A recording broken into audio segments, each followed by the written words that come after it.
Man, what is going on? What's going on, everybody? You already know what the fuck it is. It's SVT Vasquez back at it with another video, back at it with another banger, man. So today I'm gonna walk you guys through a few tips of how to start detailing on your own. You don't always have to go to a specialist. Obviously, if you don't have time to detail, if you have the money to detail, you could go ahead and go pay for it. But the way I see it is detailing a car isn't gonna be a one-time thing. Throughout the years, you're gonna need to redo it over and over. So I find it more helpful to invest in my product, purchase the thing that I need to keep my car looking clean, because at the end of the day, no one's gonna take care of your car the way you're gonna take care of your car. If you want it to look perfect, if you want it to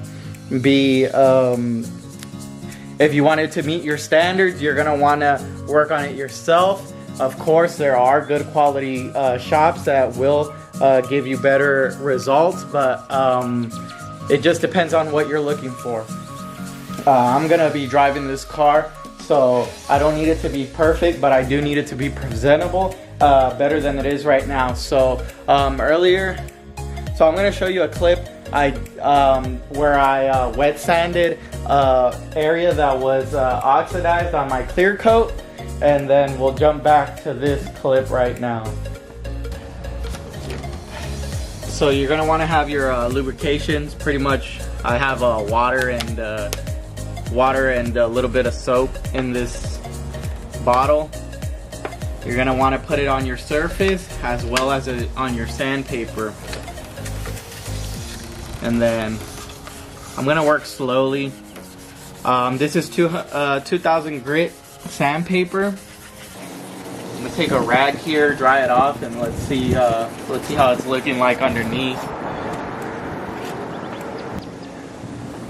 It's always good to dry off the area, reassess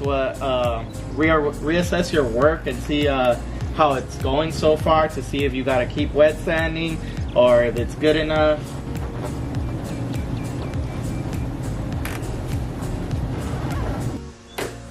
Okay guys, so you saw the oxidation and me wet sanding the area. Now I'm gonna show you what the condition of the paint looks like since I'm in the light now inside my garage. I don't know if outside you were able to see all of this in the sunlight, but since I'm in the garage now with my LED lights, you're able to see all those swirl marks. And here's where I wet sanded. You can see the clear coat that's been oxidized here. I wet sanded most of it. There's a little rough area here, but I think this goes all the way to the paint actually, so I don't want to burn through the whole clear coat. I just took what I could off, and now I'm gonna show you guys a before and after. I'm gonna go ahead, I'm gonna buff this side, and then this is gonna be our half and half mark here that I taped off. I'm gonna share with you guys the materials that I'm using, the tips, and the tips that I've learned doing my research, and how you could do this at home yourself. So for now, I'm just gonna go ahead and start working on it, and then we'll get to seeing the results in a bit.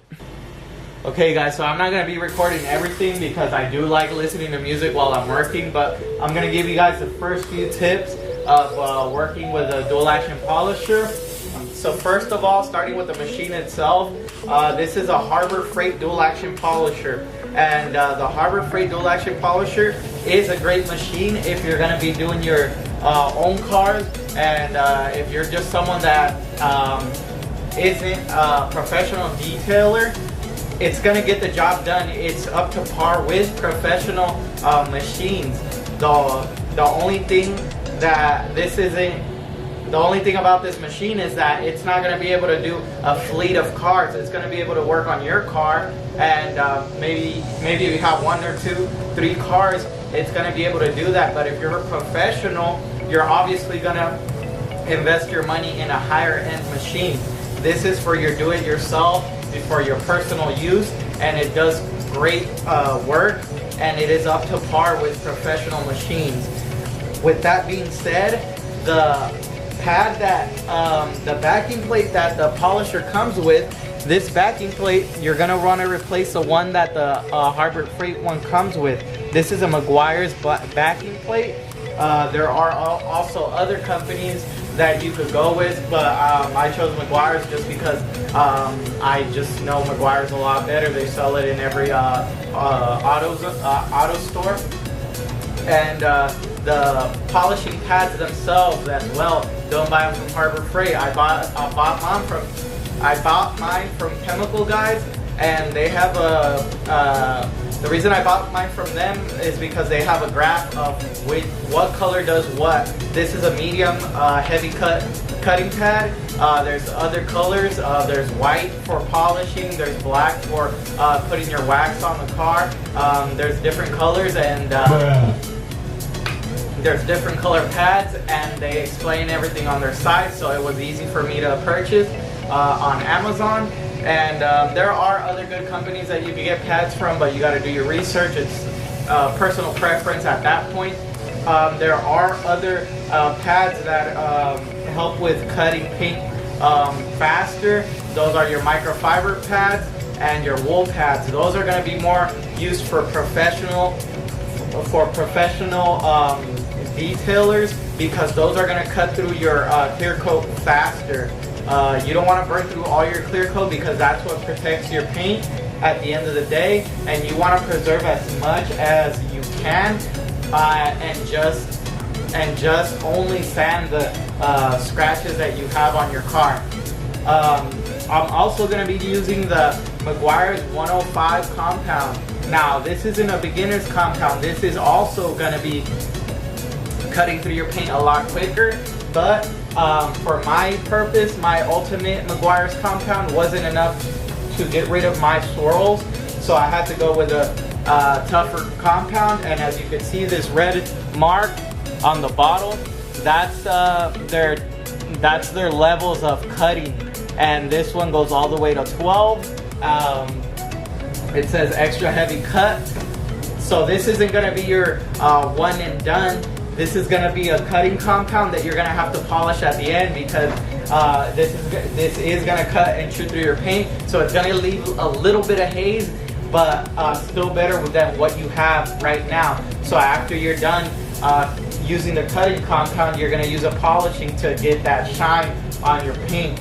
And this goes without saying, you're going to want to clean your car, clay bar your car, and once it's ready for polishing, you're going to want to make sure you have all your tools. You're going to want to have microfiber towels ready to wipe off the compound, because you don't want to leave this sitting on there. If you leave it sitting on there, it's going to be really hard to come off, but you could use a detail spray to help you remove it if it's tough. I have been using this one, and it is a lot tougher to come out. I use a bunch of these microfiber towels that I bought from Chemical Guys. It's a thicker towel, and it really helps with removing the compound. You're going to want to prep your area with tape, so sealing off these little grooves where your panels end, you want to tape it, because if you get compound in it, it's going to stay in there, and then it's really hard to go ahead and clean that off. So prevent having to clean later by just prepping your area, as well as protecting your trim. If you think you're going to get compound on your trim, just go ahead and tape it off, because this will discolorate your trim and leave it looking ugly. Then you're going to have to replace your trim. There's no fixing that. Other than that, make sure that your pad is a little damp. You don't want to go with a dry pad. Make sure you shake your compound. Make sure that that's really good shaken up in there. And then you're going to want to put pea-sized drops on the pad itself. You're going to want to do a kind of like a cross sign. Pea-sized drop. Not too much. That's what it looks like. And then you're not gonna start the machine yet, because if you start the machine, all the product's just gonna fling everywhere. This thing spins pretty fast, so first, before you start, you want to make sure that you're on level 1. You don't want to start it on the highest level. But even then, you don't start the machine yet. You're going to want to throw your cable over your shoulder so it's behind your body, so that it doesn't scratch any other part of the car while you're working. You're going to want to put your pad down. Never start your machine away from the car, because like I said, it's going to fling the compound everywhere. You could spread your product across your surface before you start, so that it's not flinging everywhere once you get the machine started. So I spread the product. I could turn it on to level 1 and spread it some more. You're gonna want to put your machine flat down. Don't lift up. Because if you lift up, you're putting too much pressure on one side, and as well, it's gonna fling compound all over the place. Let's see, what are some other tips I could give you? When you stop the machine as well, don't lift it up. Stop it on the surface of the car. You don't have to put that much pressure. You're gonna want to look at the a backing plate and look at it spin. It's gonna spin a certain way. It's not gonna spin too fast or too slow. If it's not spinning, you're putting too much pressure on it. If it's spinning too fast, you're not putting enough pressure on it. You're gonna want to put just enough pressure on it so it's spinning real nice, and you're gonna want to go a few passes over this, and that's pretty much it for the tips I got. Just try to be uniform. Go across smooth, make sure you get everything, and just pay attention to the product. If it's drying up, if it's whatever it's doing, you're gonna want to pay attention to the product. So I'm gonna go ahead and get started here.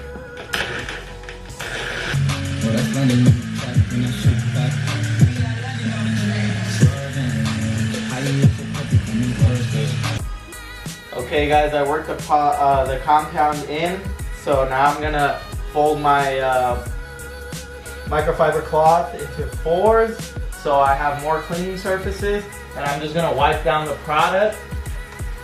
Just gonna wipe it away.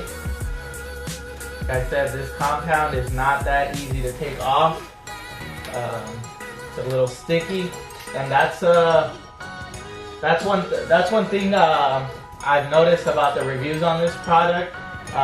There are better products that aren't as sticky and that you could clean off easier, but this one, as for the finishing product, as for the results it gets really good results. It's just a little bit harder to work with because it does flake off a lot more. So you don't have to use this product, you could use a different product. That's one thing I will mention. You're gonna have a little bit more tougher time removing the Meguiar's 105, but this is what I saw reviews on, so I'm just going with what I know and the research I did, and I'm okay with giving it a little bit extra work because the reviews I did see said that this is a beginner-friendly product because it doesn't do too much damage and you can work with it, but you just have to deal with all the little flakes that it gives off, and put a little bit more elbow grease to get it off of your paint. But other than that, it does a good job.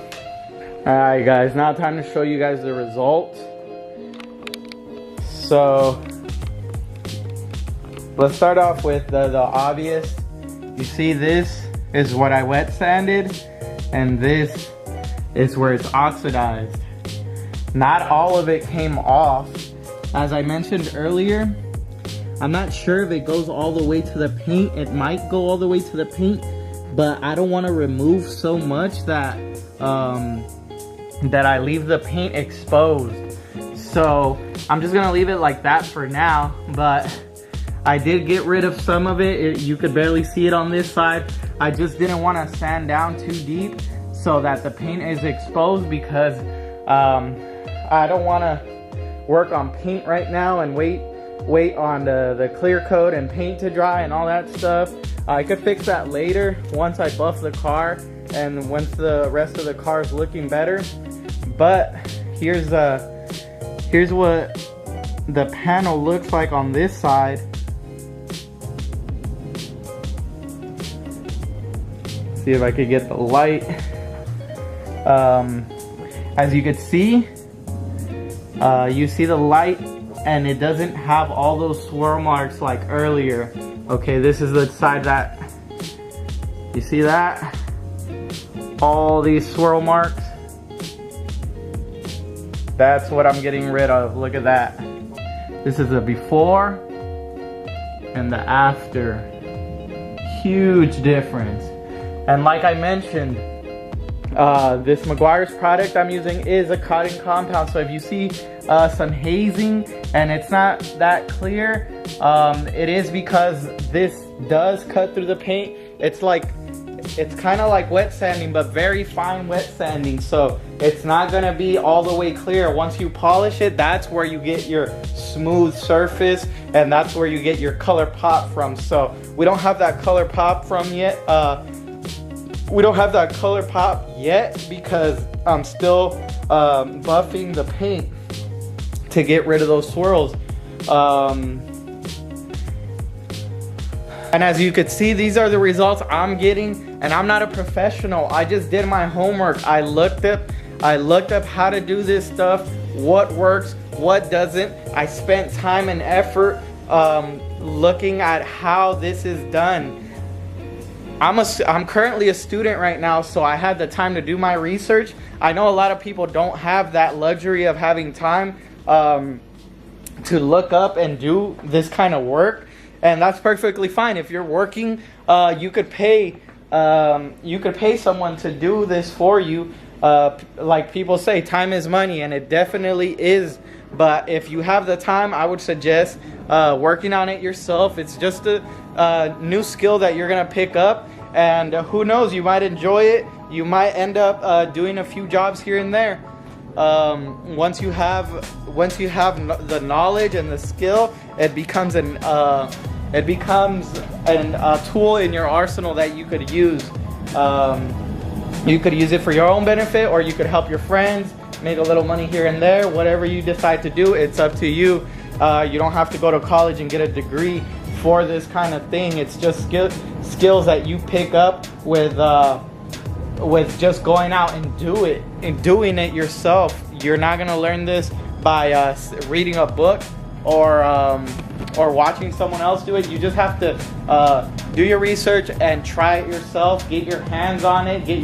Look at the product, see how it works, see what works for you and what works for your car, and you go from there.